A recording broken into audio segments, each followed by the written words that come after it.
ನಮಸ್ತೆ ಸ್ನೇಹಿತರೆ, ಶಾಂತಿ ಕಿಚನಿಗೆ ಸ್ವಾಗತ. ಇವತ್ತು ಒಂದು ಫಿಶ್ ಫ್ರೈ ಮತ್ತು ನಾನು ನುಗ್ಗೆ ಸೊಪ್ಪು ಮತ್ತು ಬೇಳೆ ಹಾಕಿ ಸಾರು ಮಾಡ್ತಾ ಇದ್ದೇನೆ. ಈಗ ನಾನು ಗಾರ್ಡನಿಗೆ ಹೋದೆ, ನಮ್ಮದು ಕಿಚನ್ ಗಾರ್ಡನಿಗೆ.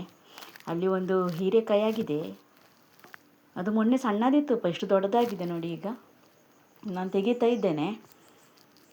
ಮತ್ತು ಅದನ್ನು ಸಾರಿಗೆ ಹಾಕ್ತೇನೆ, ಯಾಕಂದರೆ ಅದು ಮತ್ತು ಒಂದೇ ಒಂದೇ ಇರ್ತದಲ್ಲ, ಅದನ್ನು ಸಾರಿಗೆ ಹಾಕುವ ಅಂತೇಳಿ. ಬೇಳೆ ಮತ್ತು ನುಗ್ಗೆ ಸೊಪ್ಪು ಸಾರಿಗೆ. ನುಗ್ಗೆ ಸೊಪ್ಪು ನಾನು ನಿನ್ನೆ ಸಂಜೆ ತೆಗೆದಿಟ್ಟಿದ್ದೇನೆ, ಅದು ಎಲ್ಲ ಕ್ಲೀನ್ ಮಾಡಿ ಇಟ್ಟಿದ್ದೇನೆ ನಾನು ಮುಂಚೆನೇ. ನಮ್ಮ ಮನೆ ಹತ್ರ ಒಂದು ಸಣ್ಣ ಗಿಡ ಉಂಟು, ಅದರಲ್ಲಿ ಸುಮಾರು ನುಗ್ಗೆ ಸೊಪ್ಪು ಸಿಕ್ಕಿದೆ ನನಗೆ. ಮತ್ತು ನೋಡಿ, ಇದು ನಂದು ಕಿಚನ್ ಗಾರ್ಡನ್ ಎಲ್ಲ ಇದಾಗ್ತಾ ಬಂತು, ಎಂತ ಹಾಳಾಗ್ತಾ ಬಂತು. ಮೆಣಸಿನ ಗಿಡಗಳಿವೆ, ಒಂದು ಮೆಣಸಾಗಿದೆ. ಇವತ್ತು ಮೆಣಸು ಸಹ, ಕಾಯಿ ಮೆಣಸು ಸಹ ಇಲ್ಲ. ಇದು ಒಂದೇ ಕಾಯಿ ಮೆಣಸು ಹಾಕಿ ಯೂಸ್ ಮಾಡೋದು. ಮತ್ತು ಫ್ರೈ ಮಾಡಿದ್ದು, ಫ್ರೈಗೆ ನಾನು ಮಸಾಲ ಮಾಡ್ತೇನೆ ಅಲ್ಲ ವೀಕ್ಷಕರೇ, ಅದರದ್ದು ಮಸಾಲ ಸಹ ಇರ್ತದೆ. ಇಲ್ಲಿ ನೋಡಿ, ನಮ್ಮದು ಬೆಕ್ಕು ನೋಡಿ ಮೇಲಿಂದ ಮೇಲೆ ಹತ್ತಿದೆ, ಅದಕ್ಕೆ ಕೆಳಗೆ ಬರಲಿಕ್ಕೆ ಹೆದರಿಕೆ ಆಗ್ತದೆ. ಇದನ್ನು ನೋಡಿ, ನನ್ನದು ಕೈಯಲ್ಲಿ ತರಕಾರಿ ನೋಡಿ ಕೆಳಗೆ ಬಂತು, ಮೀನು ಅಂತ ಎನಿಸಿ. ಇಲ್ಲಿ ನೋಡಿ, ಬೇಳೆಯನ್ನು ನಾನು ಸ್ವಲ್ಪ ನೆನೆ ಹಾಕಿಟ್ಟಿದ್ದೆ, ತೊಳೆದು ಎಲ್ಲ ನೆನೆ ಹಾಕಿಟ್ಟಿದ್ದೆ ಕುಕ್ಕರಲ್ಲೇ. ಇದು ಮಿಕ್ಸ್ ಬೇಳೆ, ಎಲ್ಲ ಬೇಳೆ ಉಂಟು ಅದರಲ್ಲಿ. ತೊಗರಿ ಬೇಳೆ, ಮಸೂರು ದಾಳು, ಮತ್ತು ಇದರದ್ದು ಎಂತ ಹೆಸರು ಬೇಳೆದು ಬೇಳೆ ಸಹ ಎಲ್ಲ ಉಂಟು. ಮತ್ತು ಅದು ಒಂದು ತರಕಾರಿ ಸಹ ಸಿಕ್ಕಿತ್ತಲ್ಲ, ಅದನ್ನು ಸಹ ಇದಕ್ಕೆ ಹಾಕಿದೆ. ಮತ್ತು ನುಗ್ಗೆ ಸೊಪ್ಪು ಎಲ್ಲ ತೊಳೆದು ಚೆಂದ ಮಾಡಿ ತೊಳಿಬೇಕು ಅದನ್ನು. ಸ್ವಲ್ಪ ಉಪ್ಪೆಲ್ಲ ಹಾಕಿಡಬೇಕು ಮೊದಲೇ, ಅದರಲ್ಲಿ ಸಣ್ಣ ಸಣ್ಣ ಹುಳಗಳೇನಾದ್ರು ಇದ್ದರೆ ಅದು ಸಾಯಲಿಕ್ಕೆ. ಒಂದು 3-4 ಸರ್ತಿ ತೊಳೆದು ಬೇಳೆ ಒಟ್ಟಿಗೆ ನಾನು ಒಟ್ಟಿಗೆ ಬೇಯಿಸ್ಲಿಕ್ಕೆ ಇಡೋದು. ತುಂಬ ಟೇಸ್ಟಿ ಆಗ್ತದೆ ಇಂಥ ಸಾರು, ಸೊಪ್ಪು ಹಾಕಿದರೆ ಅದರೊಟ್ಟಿಗೆ. ಹೀಗೆ ಪಾಲಕ್ ಸೊಪ್ಪು ಸಾಕ್ತಾರೆ ಕೆಲವರು. ಮತ್ತು ಕುಕ್ಕರಲ್ಲಿ ಇಡ್ತಾ ಇದ್ದೇನೆ, ಒಂದು 3 ವಿಷಿಲಿಗೆ ಇಟ್ಟಿದ್ದೇನೆ. ಇದು ನೋಡಿ, ಫ್ರೈಗೆ ಸ್ವಲ್ಪ ಮೆಣಸು, ಕೊತ್ತಂಬರಿ, ಜೀರಿಗೆ, ಮೆಂತ್ಯ, ಹುಳಿ ನೀರು, ಅರಶಿನ ಹುಡಿ ಎಲ್ಲ ತಗೊಂಡಿದ್ದೇನೆ, ಇದು ಫ್ರೈ ಮಾಡಲಿಕ್ಕೆ, ಕಡಿಲಿಕ್ಕೆ. ಈಗ ನಾನು ಮೀನು ಕಟ್ ಮಾಡ್ತಾ ಇದ್ದೇನೆ. ಇವತ್ತು ನಾನು ಗೋಂಕೆ ಮೀನು ತಗೊಂಡದ್ದು. 100 ರೂಪಾಯಿಗೆ 5 ಸಿಕ್ಕಿದೆ. ಸ್ವಲ್ಪ ದೊಡ್ಡ ಮೀನು ಇದು, ಒಳ್ಳೆದಿತ್ತು ಮಾತ್ರ. ಇದರದ್ದು ಸಿಪ್ಪೆ ತೆಗಿಬೇಕಲ್ಲ ವೀಕ್ಷಕರೇ, ಇದನ್ನು ಸಿಪ್ಪೆ ತೆಗೆದೇ ಮಾಡೋದು. ಕೆಲವರು ಸಿಪ್ಪೆ ತೆಗಿದ್ರು, ಆದರೆ ಇದ್ರೆ ಆ್ಯಕ್ಚುಲಿ ಸಿಪ್ಪೆ ತೆಗಿಬೇಕು ಇದರದ್ದು.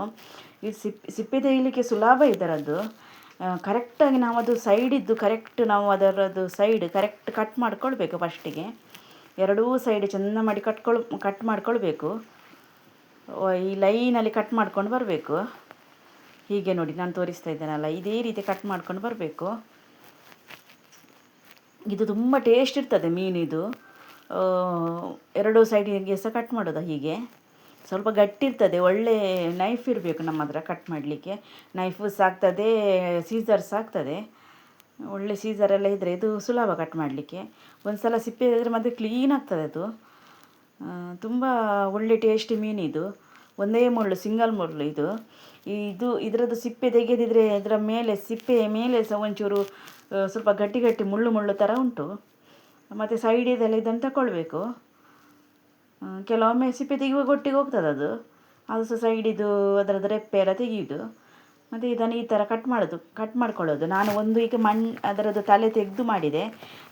ಮತ್ತು ನಾನು ಸ್ವಲ್ಪ ತಲೆ ಇಟ್ಟು ಮಾಡ್ತೇನೆ, ಯಾಕೆಂದರೆ ನನಗೆ ಇದು ಅದರದ್ದು ತಲೆ ತುಂಬ ಇಷ್ಟ ಮೀನಿದ್ದು. ಈ ಥರ ಮಾಡಬೇಕು. ಕೆಲವರಿಗೆ ತಲೆ ಇಷ್ಟ ಅವರು ತೆಗಿಬೋದು. ಇದರದ್ದು ಈ ಥರ ನೋಡಿ ತೆಗಿಬೇಕು. ಮೇಲೆ ಸಿಪ್ಪೆ ಹೋಗ್ತದೆ, ಅದು ಎದ್ದು ಬರ್ತದೆ. ಮತ್ತು ಸ್ವಲ್ಪ ಎಳ್ಕೊಂಡು ನಾವು, ಉಗುರು ನೋವಾಗ್ತದಲ್ಲ, ಅದಕ್ಕೋಸ್ಕರ ಕತ್ತರಿಯಲ್ಲಿ ಫೋಲ್ಡ್ ಮಾಡಿ ತೆಗಿಬೇಕು. ಸ್ವಲ್ಪ ಎಳ್ಕೊಳ್ಬೇಕು ಫಸ್ಟಿಗೆ, ಒಳಗಿದ್ದು ಫಸ್ಟ್ ತಗೊಳ್ಬೇಕು ಎಲ್ಲ. ಭಾರಿ ಒಳ್ಳೆ ನೋಡಿ, ಫ್ರೆಶ್ ಇತ್ತು, ತುಂಬ ಫ್ರೆಶ್ ಇತ್ತು ನೋಡಿ. ಸ್ವಲ್ಪ ಹೀಗೆ ಸಿಪ್ಪೆ ತಗೊಂಡು ನಾವು ಒಂದು ಸೀಸರಲ್ಲಿ ಅದನ್ನು ಹಿಡ್ಕೊಂಡು, ಸೀಸರಲ್ಲಿ ಆ ಸಿಪ್ಪೆಯನ್ನು ಚೂರು ಫೋಲ್ಡ್ ಮಾಡ್ಕೊಳ್ಬೇಕು. ಅದು ಟೈಟ್ ಬರ್ತದೆ ಆಗ ನಮಗೆ ಎಳಿಲಿಕ್ಕೆ ಈಸಿ ಆಗ್ತದೆ. ಇಲ್ಲದಿದ್ದರೆ ನಾವು ಕೆಳಗೆ ತನಕ ಉಗುರು ಯೂಸ್ ಮಾಡಿದರೆ ಉಗುರು ನೋವು ಶುರುವಾಗ್ತದೆ ಅದು. ನೋಡಿ, ಈ ಥರ ಇದು ಈಸಿ ಮೆಥಡ್. ಈ ಥರ ಹಾಕಿ ತೆಗೆದ್ರೆ ಆಯಿತು ನೋಡಿ. ಹೀಗೆ ನೋಡಿ, ಅಷ್ಟು ಒಳ್ಳೆದಿರ್ತದೆ ನೋಡಿ ಅದರೊಳಗೆ ಮಾಂಸ ಎಲ್ಲ. ತುಂಬ ಕ್ಲೀನ್ ನೀಟ್ ಮೀನಿದು. ಇದು ಒಂದು ಸಲ ಸಿಪ್ಪೆ ತೆಗೆದ್ರೆ ಕ್ಲಿಯರ್ ಆಗ್ತದೆ. ತುಂಬ ತೊಳಿಬೇಕಾಗಿಲ್ಲ, 1 ಸಲ ತೊಳೆದು 2 ಸಲ ತೊಳೆದ್ರೆ ಸಾಕು ಸಿಪ್ಪೆ ತೆಗೆದ ನಂತರ. ಯಾಕಂದರೆ ಅದರದ್ದು ಟೇಸ್ಟ್ ಮತ್ತೆ ಹೋಗ್ತದೆ ತುಂಬ ಸರ್ತಿ ತೊಳೆದ್ರೆ. ನೋಡಿ, ಈ ಥರ ಸೀಸರನ್ನು ಹಿಡ್ಕೊಂಡು ಚೂರು ಅದನ್ನು ತಿರುಗಿಸ್ಬೇಕು, ಟೈಟ್ ಆಗ್ತದೆ ಆಗ. ಮತ್ತೆ ಎಳಿಬೇಕು.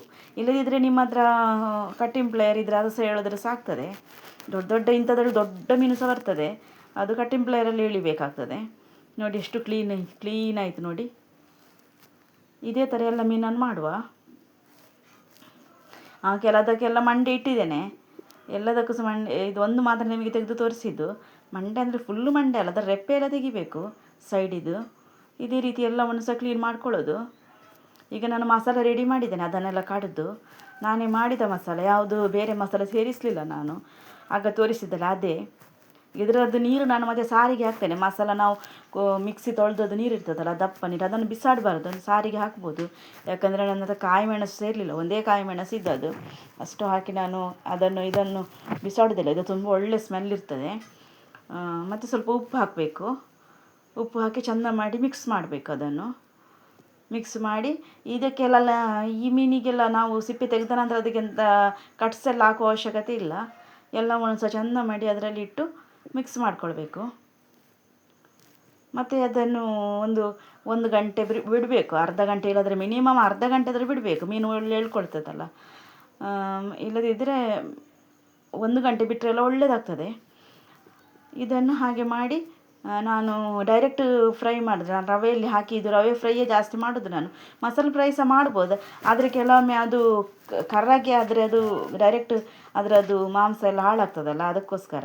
ಇಲ್ಲಿ ನಾನು ಮಡಿಕೆಯನ್ನು ಇಟ್ಟಿದ್ದೇನೆ, ಇದಕ್ಕೆ ಸಾರು ಎಲ್ಲ ಬೆಂದಾಗಿದೆ.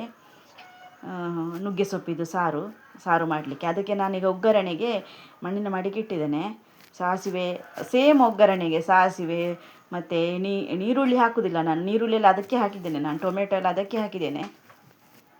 ಇಲ್ಲಿ ನಾನು ಸಾಸಿವೆ ಮತ್ತು ಬೇವು ಸೊಪ್ಪು ಮತ್ತು ಸ್ವಲ್ಪ ಹಿಂಗು ಅಷ್ಟನ್ನು ಹಾಕಿ ಒಗ್ಗರಣೆ ಮಾಡಿ, ಅದಕ್ಕೆ ನಾನು ಕುಕ್ಕರಲ್ಲಿ ಇದ್ದದನ್ನೆಲ್ಲ ಸಾರನ್ನು ಅದಕ್ಕೆ ಹಾಕೋದು. ಒಂಥರ ಒಳ್ಳೆ ಟೇಸ್ಟ್ ಇರ್ತದೆ. ನುಗ್ಗೆ ಸೊಪ್ಪಿದ ಸ್ಮೆಲ್ಲೆಲ್ಲ ಒಳ್ಳೆದಿರ್ತದೆ ನೋಡಿ.